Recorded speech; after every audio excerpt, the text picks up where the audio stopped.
Hello, fourth graders. Today we're going to be reading a story called The Legend of the Lady Slipper. This is another Ojibwe legend. Our title page. This story is retold by Lise Lung Larson and Margie Pruse. This story has a foreword. That means some information that the reader can know before going into the story, so we'll read that first. After the snow has melted in the northern forests, you may chance upon or come upon graceful flowers shaped like tiny moccasins, which are shoes. Some are yellow and some are white, some are pink and some are both pink and white. All are lady slippers, the most rare and precious flowers of the north. This delicate plant grows from the soggy ground of a black spruce bog or the rocky soil of a jack pine forest. It takes 14 years before the first bloom appears. If left undisturbed, it will grow into a thick cluster of flowers which will bloom for another 100 years or more. However, if any part of the lady slipper is picked, the entire plant dies. How did such a delicate flower come to grow in such rugged country? This Ojibwe legend will tell you.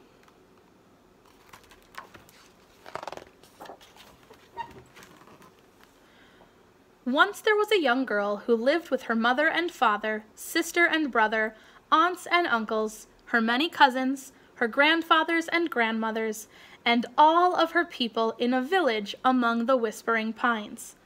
Of all her family, her older brother was her favorite.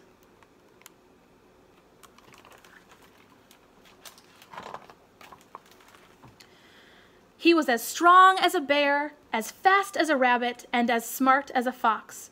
Because of these traits, he was the messenger for the village. When he went on his journeys, the little girl begged to go along with him, but all he would say was, "Maybe tomorrow."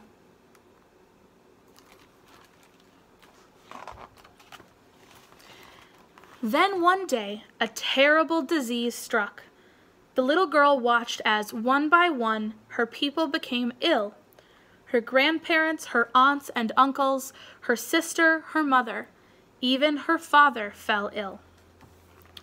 A neighboring village had the mashkiki, the healing herbs they needed, but the journey was too dangerous to make in the winter. It was too cold, the snow was too heavy, and between the villages lay a deep, dark lake covered with groaning ice. Such journeys were not made in Gichimanadu Gizis, the great spirit moon. Still, her brother said, yes, he would make the trip.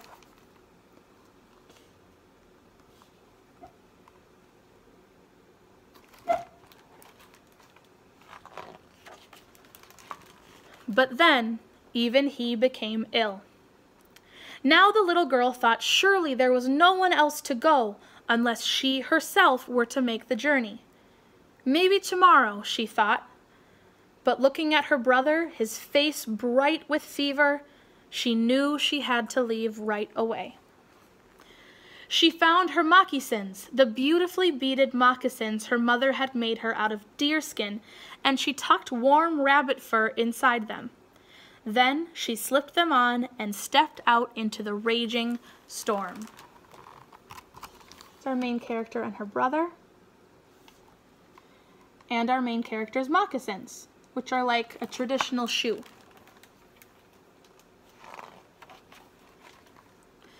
Trees lashed about in the wind, rattling their branches. Falling snow stung her face.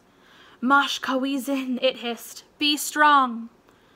The girl bent her head and stalked like a bear into the storm.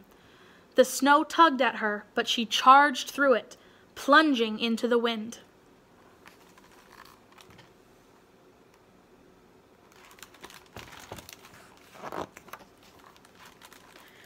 All day she walked until, at dusk, she stood before the wind-swept lake. The slick ice lay as if asleep, silent.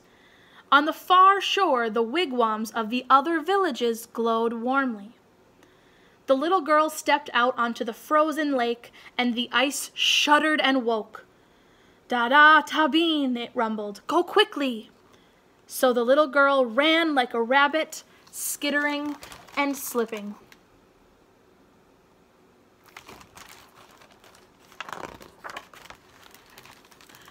When she reached the other side, all the people rushed out to meet her. She told them her story, and when she finished, she saw their faces glowing with admiration. Then an old woman swept her up and carried her into a lodge. She fed the little girl roasted venison and warm tea. She tucked her in with soft robes. The girl was almost asleep when she remembered the medicines. "The mashkiki," she murmured.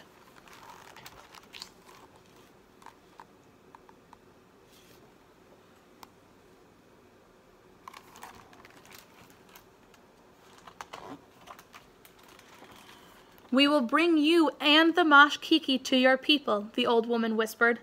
"Tomorrow. It is too dark and too cold to travel tonight." But when the little girl closed her eyes, she saw the sad, pale faces of her family, her friends, and her brother, and she knew she must leave right away. She rose quickly, gathered up the medicine bundle, and crept out. The storm had stopped. Now all was deep cold and silence, except the popping and crackling of the trees.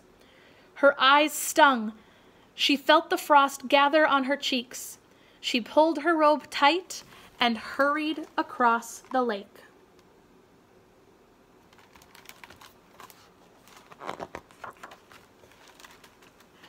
Blue and green lights flickered in the sky. She knew the lights were the spirit of the dead, gaily dressed, rising and falling in the steps of a dance. Jiba Yagni Miwag, her people called them, the northern lights. What if someone from her family or one of her people were to join them because she had been so slow? She left the lake and quickened her pace, keeping her eyes on the lights in the skies.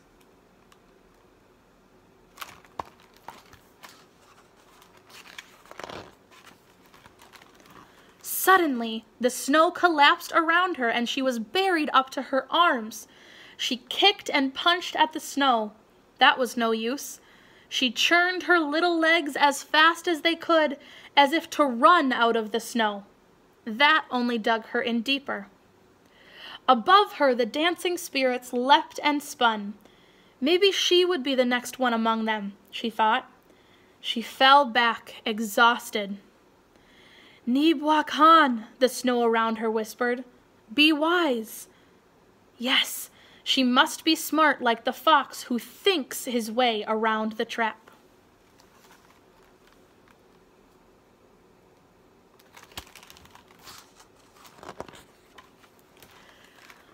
She lay back to think and felt the snow relax its grip.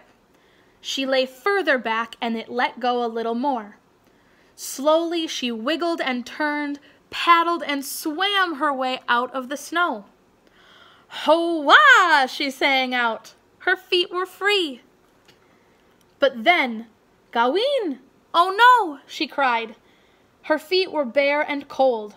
Her moccasins were gone, buried deep in the drift. She dug in the snow, but it was too soft and loose.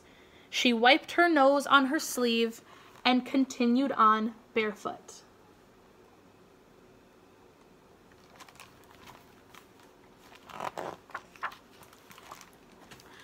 With the very first step, icy crystals cut into her flesh, and her feet began to bleed. In every footprint, bright red drops of blood mingled with the white snow. Still, she stumbled ahead until dawn, when she reached the edge of her village. There she called out before sinking into the snow. You can see her footsteps trailed with her blood.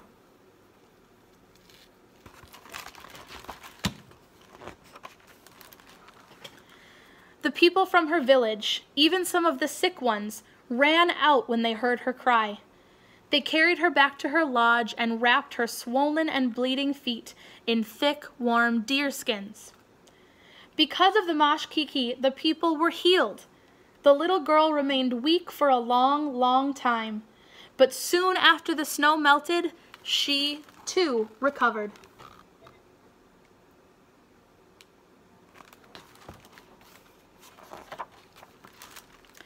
When the forest turned green, she and her brother went to search for her lost moccasins. What they found there filled them with wonder. On the very spot where she had lost her moccasins, and wherever she had stepped with her bleeding feet, beautiful new flowers began to grow. They were pink and white and shaped just like the little moccasins the girl had worn on her journey.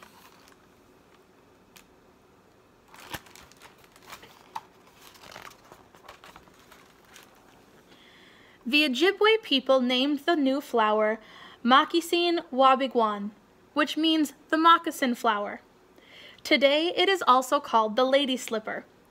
The people gave the little girl her name too, Waone, or little flower, because although she was as strong as a bear, fast as a rabbit, and smart as a fox, she was also as lovely and rare as a wild spring flower.